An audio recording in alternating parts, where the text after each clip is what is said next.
لیکن حقیقت ہے سننا ہے تو سننا تو پڑے گی۔ میرے پیارے ساتھیوں، یہی صورتحال آج ہماری ہو چکی ہے۔ سوچو گے بڑی محنت سے تو چندہ مندہ کرا کے جلسہ کرایا، اور یہ مولوی کہہ رہا ہے کان سے سنتے دوسرے کان سے اڑاتے ڈائریا کہہ رہا ہے۔ میں آپ کے جلسے کی بات نہیں کر رہا ہوں، میں عام جلسوں کی بات کر رہا ہوں۔ سب جلسوں کا یہی حال ہے میرے بھائیوں، ایک کان سے سنتے ہیں اور دوسرے کان سے اڑا دیتے ہیں۔ یا پھر یہ کہیے کہ اتنی تقریریں اور اتنے جلسے سن چکے ہیں ججی صاحب آپ کے، ڈاکٹر عبدالغفار صاحب کے، کہ اب کان بھی ہمارے سن ہو چکے ہیں۔ تم نہیں آتے ہو تو یوٹیوب پہ سنتا ہوں، سوتے وقت سنتے ہیں، یہ سنتے ہیں جیسے کوئی آدمی فور ویلر پہ جا رہا تھا اور سامنے ایک آدمی بیچارہ گاڑی کے آگے آگے چل رہا تھا، ڈرائیور ہارن دے رہا تھا، پوں پوں، وہ بیچارہ آگے سے ہٹ ہی نہیں رہا ہے۔ اس نے دوبارہ ہارن دیا، پوں پوں، وہ بیچارہ آگے ہٹ ہی نہیں رہا ہے، وہ ہٹتا ہی نہیں ہے۔ ڈرائیور نے 10 12 15 مرتبہ ہارن دیا، لیکن آگے چلنے والا آدمی ٹس سے مس ہی نہیں ہو رہا ہے۔ ڈرائیور کو غصہ آیا، کمینہ سنائی نہیں دے رہا ہے، نکلا اپنی گاڑی سے، اترا اور چلنے والے آگے چلنے والے آدمی کو پکڑ کر ایک تھپڑ رسید کر دیا۔ اس نے کہا کیوں مارا، کیا ہوا؟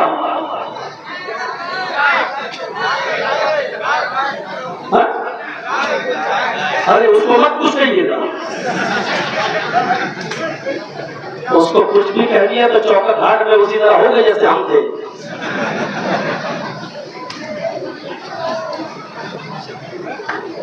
تو میرے بھائیوں، نکلا اور اس نے ایک تھپڑ رسید کر دیا۔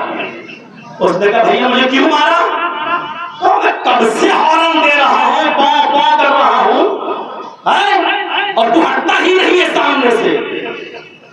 تو اس آدمی نے جواب دیا، ارے بھائی تم اتنی زور زور سے پاؤں کر رہے تھے کہ تمہاری پاؤں کی آواز سے میرے کان ہی سن ہو گئے، ہمیں سنائی نہیں دے رہا تھا کہ ہارن بج رہا کہ نہیں، ہمارے کان ہی سن ہو گئے۔ بس یہی حال آج ہمارا بھی ہے، اتنے جلسے ہم کرا چکے، اتنی مولویوں کی تقریریں سن چکے کہ ہمارے کان بھی پک چکے ہیں۔ اب ہم یا تو سمجھتے نہیں ہیں، یا سن لیا تو ایک کان سے اور دوسرے کان سے ہم نے اس کو اڑا دیا۔ میرے بھائیوں، اگر فطرت میں زندگی موجود ہو تو اصلاح کے لیے ایک جملہ کافی ہوتا ہے، پوری رات کی تقریریں اور جلسے کی ضرورت نہیں ہے۔ ایک رکشہ چلانے والا رکشہ چلاتا تھا، غریب تھا، صبح سے شام تک رکشہ چلایا، شام کو گھر پہنچا، بیوی بھوک لگی ہے، محنت کرتا ہوں، رکشہ چلاتا ہوں، کھانا لا، اور بیوی نے اس کے سامنے ارہر کی دال رکھ دی، بلا بگاری ہوئی، گھی چھونکا لگا ہے، کچھ بلا بھگاری ہوئی دال اس کو دے دی سامنے۔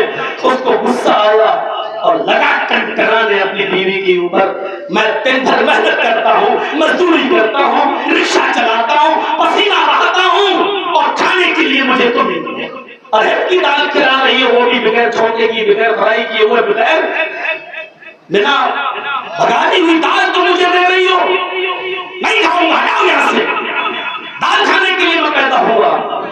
بیوی سمجھدار تھی، نیک تھی، اس نے ہمیں جیسے مولویوں کی تقریریں سن رکھی تھی۔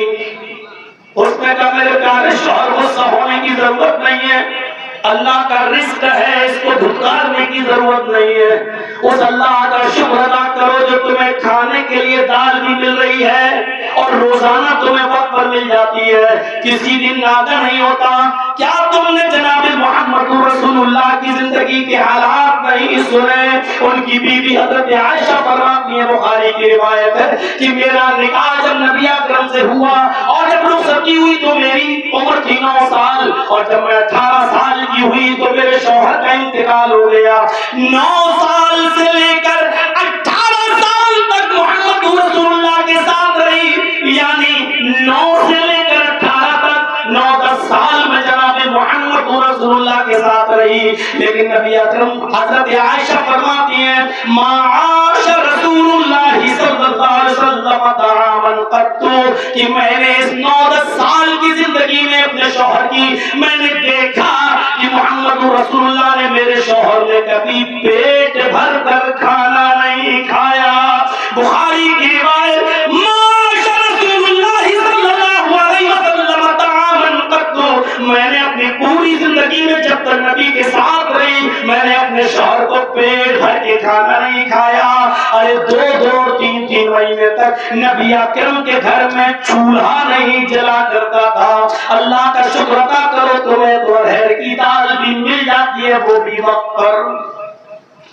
شوہر بھی نہ شکرا نہیں تھا، تھوڑا سا تنگ آ گیا تھا، محنت میں کروں اور ملے ارہر کی دال. لیکن جب اس نے اپنی بیوی سے یہ بات سنی تو بہت شرمندہ ہوا، اٹھا اور اپنی بیوی کی پیشانی کا بوسہ دے کر کہتا ہے اللہ تمہیں جزائے خیر دے، جس طریقے سے تم نے میری رہنمائی فرمائی نبی کی سیرت اور نمونہ پیش کرنے کے بعد میں فوراً کھاتا ہوں اور اللہ کا شکر ادا کرتا ہوں کہ ہمارے نبی کے گھر میں تو چولہا بھی نہیں چلتا تھا 2-2 3-3 مہینے، لیکن اللہ مجھے کم سے کم ارہر کی دال تو دے رہا ہے. اس رکشہ چلانے والے کے سامنے مولوی جرجیز نے 1.5-2 گھنٹے کا لیکچر نہیں دیا تھا، کسی مولوی کا بہت لمبا چوڑا خطبہ اس نے نہیں سنا تھا.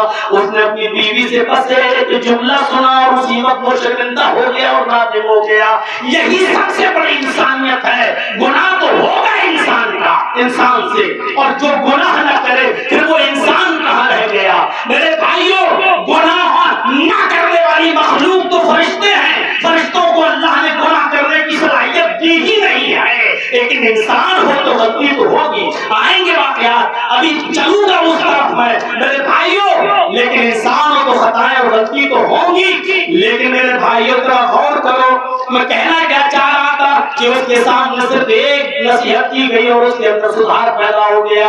تو ضروری نہیں کہ سدھار کے لیے لمبے لمبے اجتماعات ہوں، اجلاس ہوں، تقریریں ہوں. اگر فطرت میں زندگی باقی ہے تو ایک جملہ ہی انسان کی اصلاح کے لیے کافی ہوتا ہے، اور وہ گھر کے افراد بھی سمجھا سکتے ہیں. آپ کی بیوی بھی آپ کو نصیحت کر سکتی ہے اور شوہر بھی اپنی بیوی کو سمجھا سکتا ہے.